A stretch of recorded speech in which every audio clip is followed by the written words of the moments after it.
Hello, I'm Patricia Kassim, Ontario's Information and Privacy Commissioner, and you're listening to Info Matters, a podcast about people, privacy, and access to information. We dive into conversations with people from all walks of life and hear real stories about the access and privacy issues that matter most to them.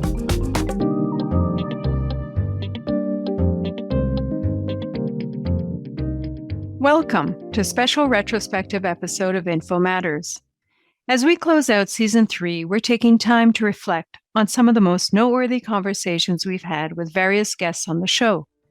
Today, you'll hear a curated selection of memorable clips that have resonated deeply with me and our listeners. So let's journey back and relive some of those pivotal discussions. As the Information and Privacy Commissioner of Ontario, I'm both fascinated and concerned about how rapidly our world has transformed, with technology blurring the lines between science fiction and our current reality. Dr. Christopher Parsons, former associate at the University of Toronto Citizen Lab and now manager of tech policy at the IPC, joined me on the first episode of the season for an insightful dive into how policing tools and methods have leapt decades in just a few short years. You've spoken about how we're already living in a kind of sci-fi world when it comes to technological capabilities of law enforcement, somewhat similar to what was portrayed in the movie Minority Report that I just mentioned a couple of minutes ago. Tell us, in what ways has policing entered the science fiction world? So 30 years ago, if someone wanted to figure out what you had been writing to someone else, you've either got to intercept and steam open letters, which is actually legally fraught in this country, or if you want to tail someone, where are they going in a city? Where are they traveling? You've got whole teams of officers, either in the security services or law enforcement, that are going to have to track that person, which means handoffs and cars and planning and hotel stuff. There's a lot that goes into it. Our diaries were discrete things that, you could access by breaking into someone's home. Safes were where we held the most important documents. Law enforcement interceptions meant clipping alligator cables to telephone lines. Move to today. Law enforcement can undertake many of those activities with far fewer human resources and much more quickly. So we store huge amounts of data in the cloud, encrypted and non-encrypted both. So that means, if you've got a personal diary, there's a better than zero chance that it's probably sitting on a server somewhere. You might have a blog or a website where you post personal thoughts that once were much more private. Smart sensors are proliferating everywhere, which means that there's a lot of our mobility data that's available. Smartphones themselves are uploading geolocation information to our photos and other things. So there's an other source of information, so we don't have to have 30 agents figuring out where you're going. We live in a world today where the most advanced law enforcement actors, the most well-resourced law enforcement actors, can do things that really were science fiction just 20 or 30 years ago. Chris then went on to describe predictive policing. For example, how algorithms are used to create heat maps by assessing which neighborhoods are likely to experience higher levels of crime, or how algorithms help determine bail assessments based on factors that predict when an individual is more or less likely to violate their bail conditions. But what happens when those algorithms are trained on historical data, usually involving racialized Black and Indigenous communities already overrepresented in the criminal justice system? Chris goes on to explain how the predictions in those cases might lean a certain way and actually perpetuate bias and discrimination in the system. It was a fascinating discussion, definitely worth a listen. In the second episode, I spoke with Dr. Alex Himmelfarb about an expert panel he chaired for the Council of Canadian Academies, examining the rise and real-world impacts of misinformation. Here's a short excerpt from that conversation that helped set the scene. So, as you said in your intro to the report, misinformation isn't really a new phenomenon. You wrote myths, conspiracy theories, and deliberate deceit are probably as old as human communication itself. Yet, misinformation, as you say, has become a defining issue of our time. So how did things get so bad? The first factor, I think, is the rise of social media. and individual messaging platforms as a major way in which people get their information. A recent survey suggested that about 90% of Canadians during COVID got their information from social media or messaging apps. And what that means is that they are exposed to vast amounts of information, but also vast amounts of misinformation, and almost entirely without mediation, without guardposts, without signposts, without people helping to guide through what's true and what's not true. It also, as you said, creates incentives to create bubbles of self-affirming information. The algorithms and incentives built into social media platforms make conflict, clash, and misinformation much more popular and fast spreading.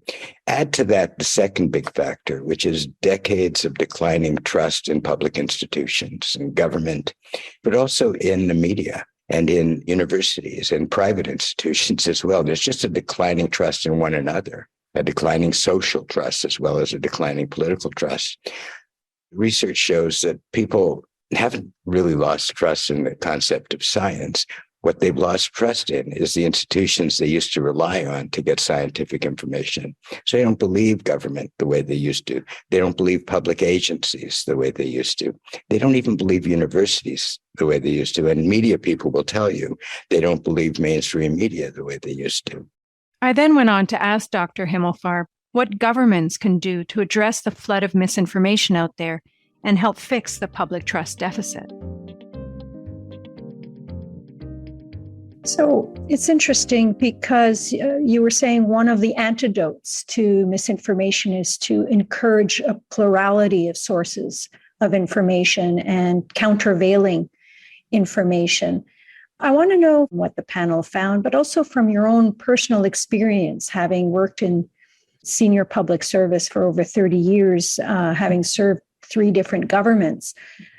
What role does government play? What role does transparency and proactive disclosure play in filling the vacuum and providing some of those countervailing sources of truth?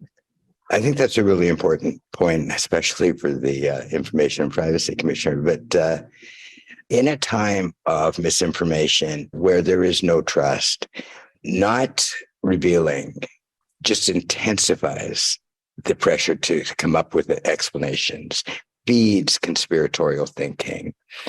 It's messy. A lot of what government does and decisions we make are messy.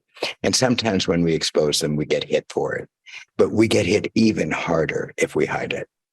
So, when you do spring cleaning and you get the information out, the dust flies and sometimes you pay a price.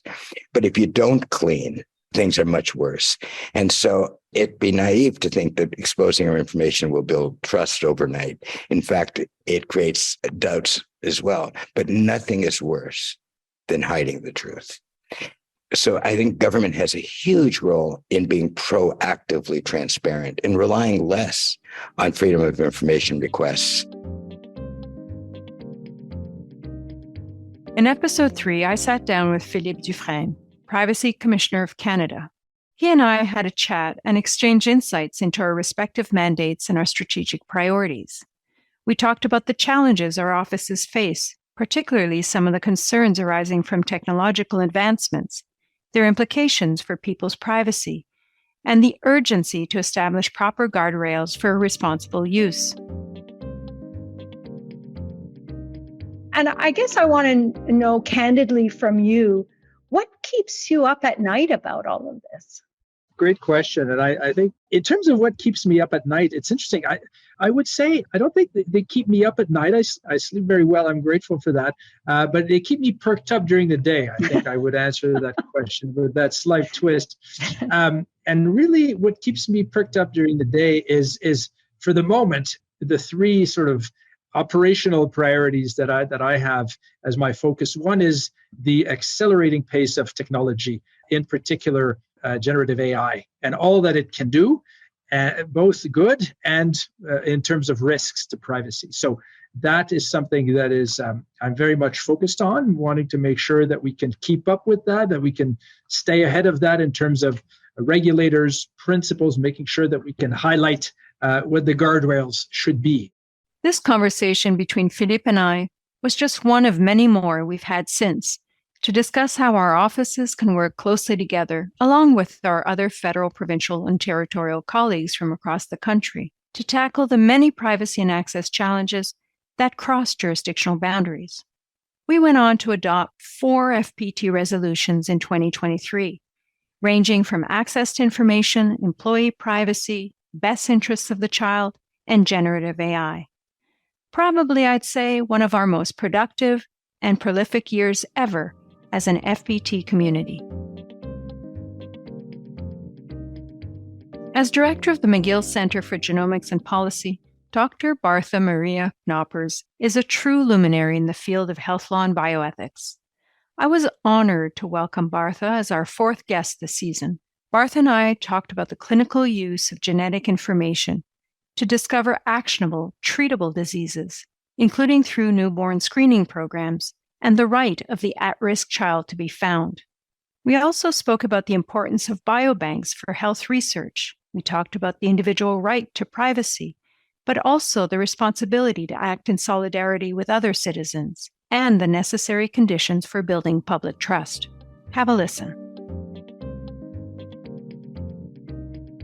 So why is it a problem when some people don't want to be in a biobank or don't want to give their consent to have their samples or other personal data included? Well, that's their right, and for whatever reason, they may decline. The problem is that often the refusal of individuals is because there's a mistrust in the medical establishment. But the problem with not participating is that you're given community, you're given familial, socioeconomic circumstances and so on, and your own origins and where you came from, your grandparents came from, are not recorded. And so these data sets are not representative of modern, what we call heterogeneous as opposed to homogeneous populations. And so then people say, there's not enough diversity in your data sets. Well, yeah, we need more people that are not a Caucasian of European origin. Canada, today, StatsCan 2022, 24% of Canadians living in Canada today are from non-European or Caucasian origins. We need data on these people. You can't get the right drugs, the right devices, the right treatment, the right understanding if they're not in the data sets or if they're not in the biobanks. So there needs to be, I think, more genomic literacy, if I can call that, or health literacy, because everyone benefits from these resources. You talked about public trust. What are some conditions that would enhance public trust when it comes to participation in research biobanks? I would start with transparency. What is so difficult about once every 3 months doing a bulletin, a publicly available, understandable, plain English, French, whatever 14 languages you want to put it out on? What's the news? Where are we going? Why? And then 3 months later, what's the latest news? Where are we going or still going or not going? Why? We don't have transparency. We don't have sufficient visible governance, and we don't have visible accountability for where mistakes are made. So I think once we have that and people know where to go look for stuff, why are we going to Google? Why aren't we going to the Ministry of Health's quarterly bulletin to see what's happening? That kind of thing. I think those are the 3 elements: visible governance, transparency, and then accountability. Being host of Info Matters gives me the rare opportunity to talk with fascinating people from all walks of life. In August, I was profoundly touched to welcome Betty Lou Christie, chair of the Minister's Patient and Family Advisory Council. Betty Lou shared with us her deeply personal story that turned her into the passionate, dedicated champion she is today, advocating for patient and family rights. We talked about her mission to improve patient care in Ontario by putting patients and families at the center of policy making. She also gave me some great advice on how my office can advance our goal of building trust in digital healthcare by fostering greater transparency and ensuring all stakeholders have a voice in today's digital health landscape. One of my office's strategic priorities is trust in digital health. And our goal is to promote confidence in the digital healthcare system by guiding health providers to respect the privacy and access rights of Ontarians, and also to support the use of personal health information for research to the extent that it serves the public good. So in your opinion, what advice would you have for my office to make advances on that goal? I think it probably goes back to that building relationships, bonding piece. It's a process where the only way we're going to get to the heart of that is when we actually see a lot of councils or a lot of advisories and really good partnership and engagement and co-design with patients, caregivers, and family. And that's the crux of it. And it sounds so simple, but it's not, because to do that properly takes a lot of process and a lot of time and a lot of engagement, particularly when you ripple out to equity deserving communities. And you're also trying to mitigate historical harms and historical mistrust while you're trying to build trust. So I think that's one of the most important pieces, is that when we actually are standing up more seasoned and have built capacity in Ontario for this type of engagement and co-design, and we're building all the tools and everything we need to move forward on this, and there's a genuine interest, intent, and heart-soul connection that healthcare system really wants to do this and do this properly. And I think that's for your office too, visiting some of these councils, coming for advice to some of these councils. So I think whatever ways and means there is to build a relationship, but also share information and build literacy around that and understanding of what it is you do, your office does, what it is you're trying to do. Because, like I said, the general agreement is data for good is a good thing. In episode 6, I sat down with Laura Newman, senior advisor at the Carter Center in the U.S., to talk about women's rights to information and the many obstacles they face in trying to access that information. Laura shared some valuable insights into the real-world impacts on women when they lack the information they need to avail themselves of their right to benefits and services. Can you tell us some examples of the kinds of obstacles women face, real concrete examples that you found in your study? In many cases, it was an issue of time. So while women understood the value of information, she didn't have time to get to public agencies. She didn't have mobility. Mobility is a massive issue. Women are incredibly insecure around the world in public transportation and in trying to get from her home to the public agency to seek information.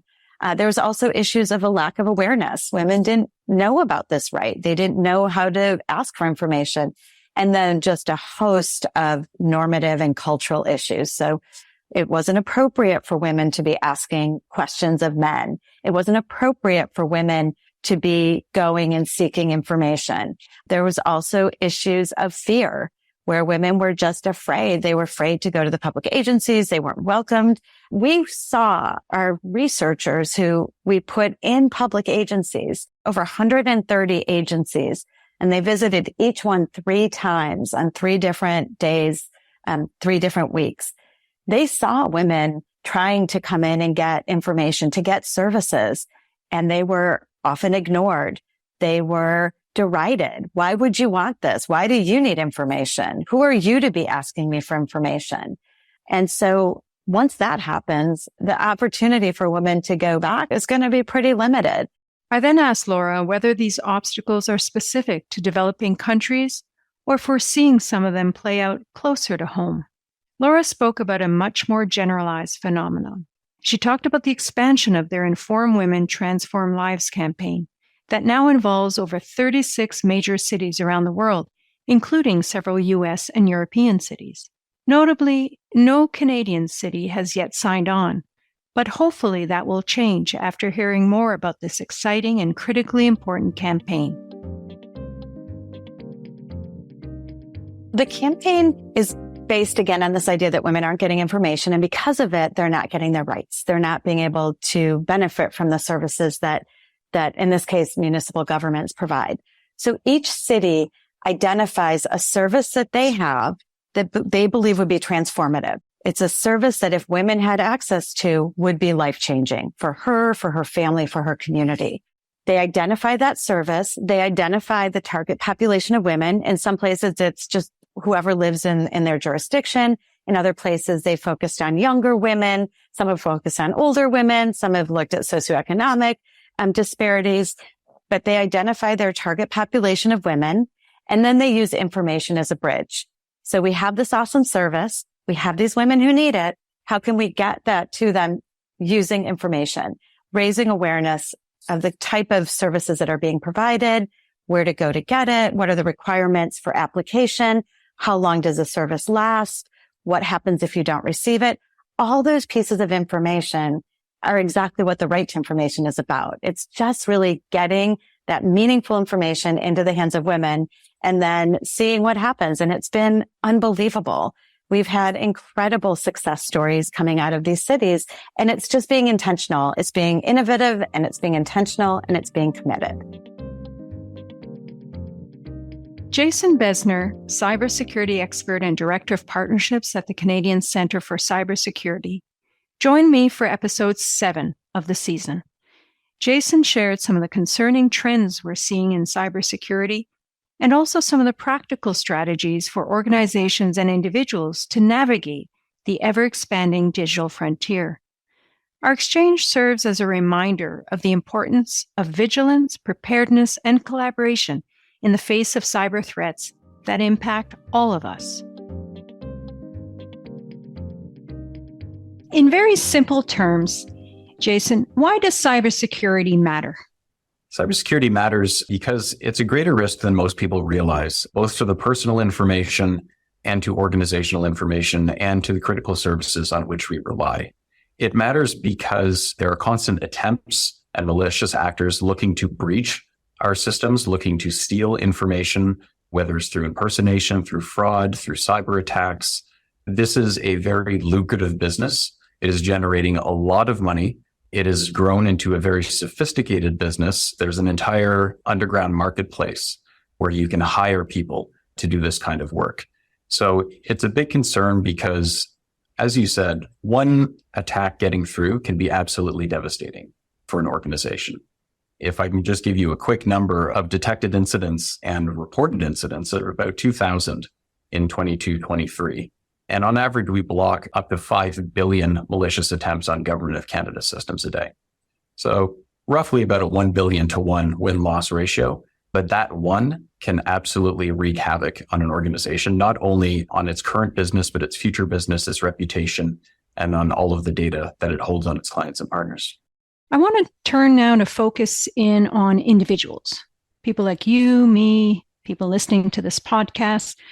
What, in very practical terms, can individuals do to better protect themselves against cyber threats? The single most popular entry vector for ransomware and other cyber attacks remains phishing.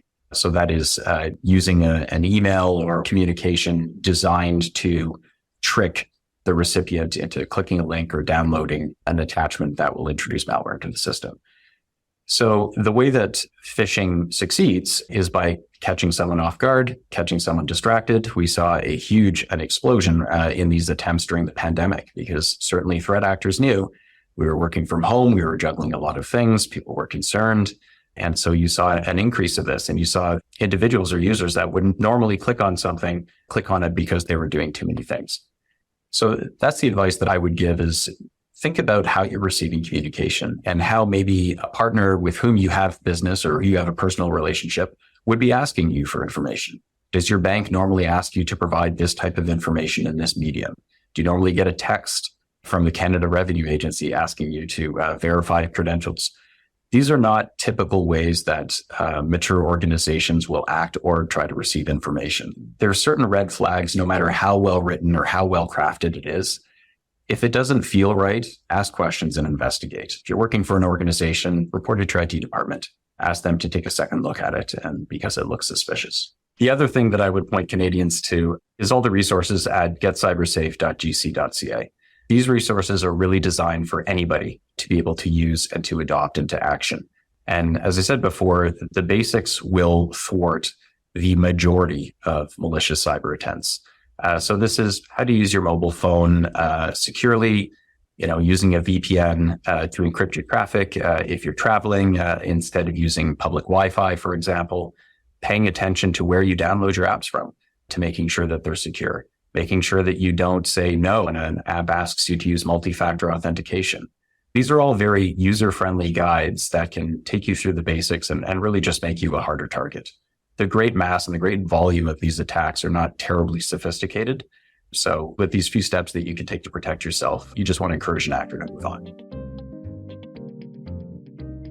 The famous scientist Stephen Hawking once said, "We are all now connected by the internet, like neurons in a giant brain." Well, I had the chance to discuss the brain, or more specifically, neurotechnologies that interface with the brain, with Jennifer Chandler, a law professor at the University of Ottawa affiliated with the Centre for Health Law, Policy and Ethics. Jennifer and I discussed various applications of neurotechnologies in the health, employment, and law enforcement contexts.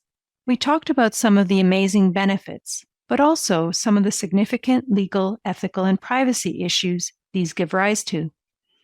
I asked Jennifer about an interesting debate going on internationally around the need to formally recognize novel human rights associated with our brain and minds, rights that we never had to think about until now. There's a lot of people thinking about the things that you've just raised internationally, and some people are calling on international bodies to begin to recognize novel neuro rights or cognitive rights, to begin to enshrine things like the right to mental privacy, the right to a personal identity or personality, the right to free will. What's happening internationally in terms of codifying some of these novel neuro rights? What can you tell us about that? So it's a really active discussion at the moment, and it's going on at multiple levels. There's international organizations like the UN Human Rights Division that's looking at this actively at the moment. A report is expected next fall, 2024. There are other multinational organizations, regional bodies that have been looking at this as well. And even some countries that have started to modify their law to put in protection for certain aspects of these neuro rights. So Chile is an example where the government has decided to modify its legislation. There's a different list of proposed rights depending upon who you ask, but some of the key ones, in my view, are this issue of cognitive liberty, which would include the right to alter your own mental states as well as to protect them against forcible intervention.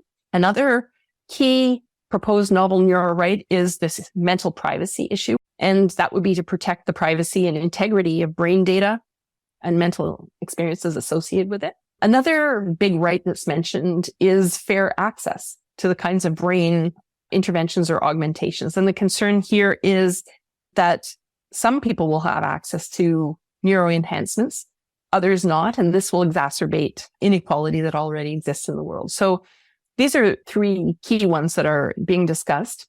This is a big debate that's occurring between legal scholars and everybody else who has an interest in this topic. We'll see where we end up with this. There's tremendous activity right now trying to figure this all out. And I think a fairly strong sense that something has to be done. In the final episode of the season, I was joined by Professors Jane Bailey and Valerie Steeves of the University of Ottawa to talk about their research and insights into the unique challenges young girls face in the digital world. They highlighted the crucial role of education in navigating and overcoming these challenges, moving beyond simple rule setting to more informed and meaningful conversations among young people, educators, and policymakers. In this segment, Professor Steeves shares her perspectives on the need for a nuanced, democratically grounded approach to education, emphasizing understanding to support and empower young girls in the digital age. So often what we do in these types of situations is we give kids rules. Don't post your name on the internet. Don't post a photo. Don't do this. Don't do that. And they kind of look back at us and say, as if that's a solution. First of all, it's not even the problem, but it's also not the solution. So I think that a lot of this really requires the deepest form of education, which is grounded in informed dialogue between people. So we do a lot of education and we look at these issues and try to create an environment, particularly in schools, but also in community groups, where young people can talk about an example that's distanced from their own lives and raise the concerns that they have about that particular issue. So we made a 20-minute film on the experiences of a young girl in a near future that's using kind of a Google Glass kind of technology to improve her math grade. And it ends up having all sorts of social and political consequences for her. And so we create those kinds of exemplars. So we can go into a classroom and young people can use that to talk about the issues and have a discussion among themselves, but also with their teachers and with their parents and the adults in their lives to bridge that gap so adults can begin to understand exactly what these kids are facing. We also went on to discuss my office's draft digital privacy charter for schools that contains high-level principles and commitments to protect children's online safety, but also to promote their digital literacy and empowerment. I asked Jane for her thoughts on the tangible benefits for Ontario schools and school boards to sign on to the digital charter. How would you describe the benefits of signing on to a charter like that among the schools and school boards in Ontario? I think a big part of it is to signal to the public that you are a rights-respecting institution, that you are someone who centers the very people that are meant to be centered in the education system, which is young people themselves. And so to be a leader on that issue, I would think is sort of ideally what every educator wants. And I suppose the trick to it is that then once you've taken the position, you got to walk the walk, right? You can't just say you're committing to it, because when you do commit to it, then you're held to it, right? And that's really important. That doesn't mean that you're always going to get it right. Probably not going to always get it right. It centers you as an institution that says, we're so committed to this that we're willing to come out and publicly endorse this, knowing that it opens up conversations about how to get this right and to recognize that we're going to make mistakes and accept that. So there you have it, folks. Just a small sampling of some of our fascinating conversations we had through Season 3 of Info Matters. We hope you enjoyed this journey back through some of our greatest hits. And if you did, you can always go back and listen to the particular episode that interested you most. We look forward to having you join us for more Info Matters as we prepare to launch an exciting lineup of new episodes in Season 4. Thanks for listening, everyone, and until next time. I'm Patricia Kassim, Ontario's Information and Privacy Commissioner, and this has been Info Matters. If you enjoyed the podcast, leave us a rating or review. If there's an access or privacy topic you'd like us to explore on a future episode, we'd love to hear from you. Send us a tweet at IPC-InfoPrivacy or email us at podcast@ipc.on.ca. Thanks for listening, and please join us again for more conversations about people, privacy, and access to information. If it matters to you, it matters to me.